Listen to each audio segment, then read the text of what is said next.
Let's do a new example. I have f of x is equal to negative 4 and 2x. Again, the first ones up are always our functions. So y equals negative 4 and y equals 2x. But now our restrictions on these are different. Notice there's no for, the English word for for this. Again, most authors will not do that. Another cool thing about this problem is notice on the x is between a start number and a stop number for both of these. It can be a mix of start and stop, or from x is less than negative 2 without this side on it. So there is a combination that can happen. Let's separate our two functions. I got f of x is negative 4 and f of x is 2x. Again, realize that f of x is another way of saying y.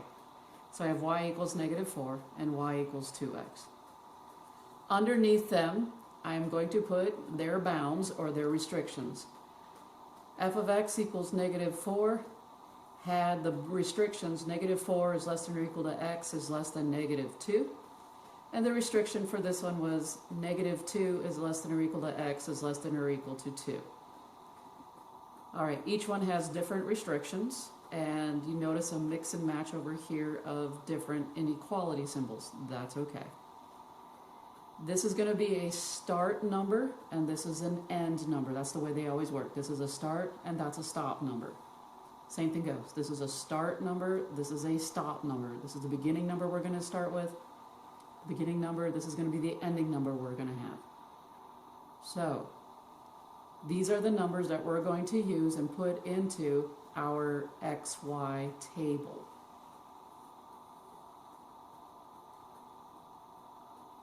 So this is the beginning of our XY table, and in it I'm going to put the first one up for each one.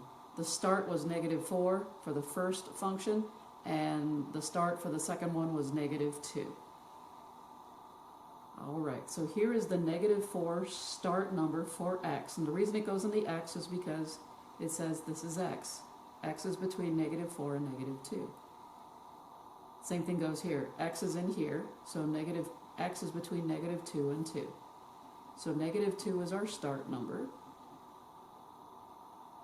Now what's really cool about this one is this is saying y equals negative 4. If you want, you can read this as negative 4 plus 0x. Alright, so if there is no x there, you can put plus 0x. You cannot put 1x because you changed the problem. There was no x here, so we're just going to put in plus 0x. So if this helps you as far as substitution, you can. So I have negative 4 for x times 0. My y is then just negative 4. Now I'm going to be using a closed circle on this one. And why is that? Because this had a less than or equal to symbol on it. Because of that, again, less than or equal to's get a closed circle on a graph.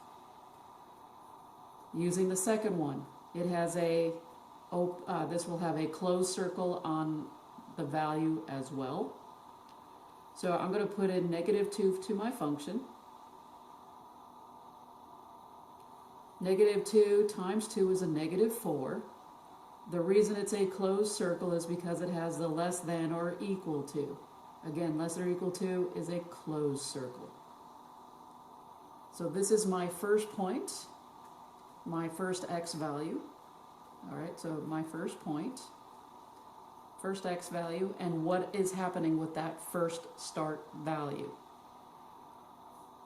This function here is going to go negative 4, then I'm going to use negative 3, and I'm going to use negative 2. This one over here is I'm going to use negative 2, negative 1, 0, 1, and 2. Why? Just in case. So I use every number, whole number, or integer between negative 2 and 2.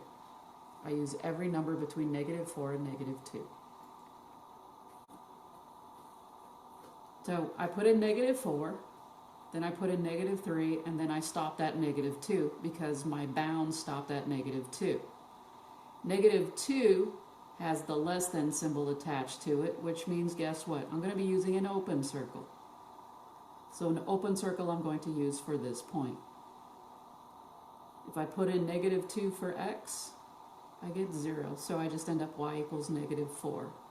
I put in negative 3 for x, that's 0, then I just have negative 4. So all of these are finished. I only had negative 4, negative 3, and then I stopped at negative 2. I know what type of symbol I'm going to be using in the graph. Greater than or equal to, or less than or equal to uses a closed. Less than or greater than will give me an open circle. I put stars next to mine to remind me what's going on with the graph.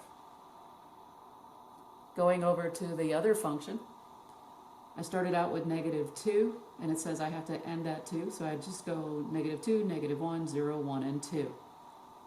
And I'm simply going to plug these numbers into our function of 2x. So 2 times negative 2 we said was negative 4.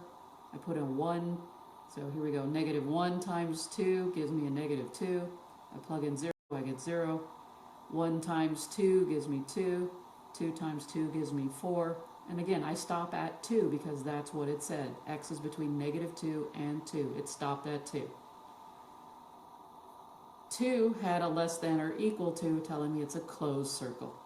Again, I star everything, my starts, my stops, whatever I need to remind me what's going to happen with the graph.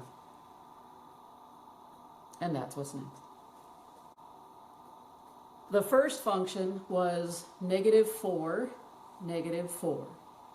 Then the other point was negative 3, negative 4. And then I had a negative 2 and a negative 4. And it said here that at negative 2, negative 4, I had an open circle. So here's my open circle. So this completes the first function right here. The second function said I had, I'll go backwards, I had 2, 4. So I had the point 2, 4. Then the point 1, 2. I have the point 0, 0. Negative 1, negative 2, and the original start number was negative 2, negative 4 with a closed circle. Now I left it big so we can see my closed circle inside it. What's really happening here is this will get filled in completely because a closed circle will fill in an open circle. Because it got filled in, this is called a continuous function. If they're all filled in, there's no jumps. If I can trace the graph without lifting up my pencil, this is a continuous function. If this was an open circle, I would have to stop and start this way. So it is a little confusing at first, but you'll get used to it. But this has been filled in. Because it's been filled in, I can hit the mark and go straight up. This is continuous. As far as my domain, remember we have start and stop values. So my graph started here for my domain at negative 4 for my x values. And my x values stopped at, and we could just see this, we could keep on going and level it out. It stops at what? It stops at 2. And it was a closed circle, so that ended up giving us a bracket.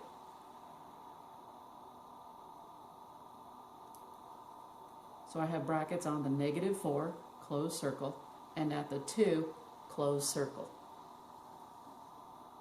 There you go. So again, I started at negative 4, closed circle, I have a bracket. I keep on going, my x values keep going here. Where do my x values stop at? It stops at 2. It's a closed circle, hence the bracket on the positive 2 for my x values. For my range, my y values start at negative 4. All of these were filled in with closed circles, so I have a negative 4. If one of these, let's say that this ending value was an open circle, it would not matter. I would still use a bracket for range because all of the other negative 4 values were filled in. So this guy kind of goes away and is absorbed because I do have a negative 4, just not at when x is negative 4. But then again, I don't care about that. Is y a negative 4 in here? Yeah, here, here, and here, and here, and here. So therefore, it will get a bracket even though there would have been an open circle here, which there wasn't, as we know, but I just changed it. Where do my y values stop at? Well, if I follow my pencil and I stop at the number 4 and the top number 4 was filled in and that was a bracket then. So my range is from -4 to 4. Is this a function? Sure. Passes the vertical line test, whether it's here or here. Doesn't matter where. Is it 1-to-1? Well, it kind of looks like it, but that's cheesy. You don't want to go there. You want to go through the meaty portion, which is this guy right here. So this is almost like a trick question. So is this 1-to-1? This is not 1-to-1, but it is a function. It fails the horizontal line test, but it passes the vertical line test, which is what you should have done first, right? It's constant from -4 to -2, and it increases from -2 to 2. So there's a lot that you can do on this graph. Lots of stuff to find.